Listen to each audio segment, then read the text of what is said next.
Hello guys, assalamualaikum for today's mini vlog. Yan, nagpre-prepare ako para sa baon ng aking dalawang anak.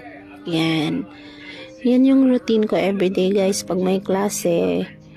After maligo, malinis, malahat-lahat yung sa bahay. Char, kalaman mo naglilinis.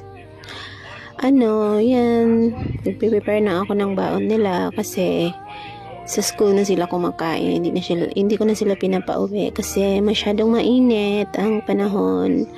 Tsaka wala na silang time kung umuwi pa sila. Kaya ayan.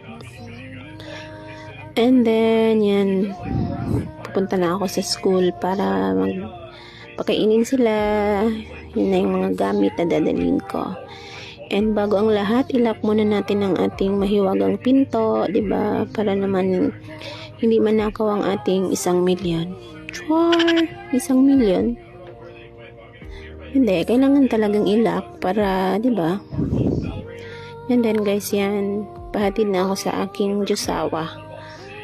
Kasi sabi ko, mainit talaga, kailangan mo kong ihatid. 'Di ba? Yan yung daanan namin guys. Napakaganda talaga ng daan namin dito. Hindi siya masyadong malubak. Ay, nako.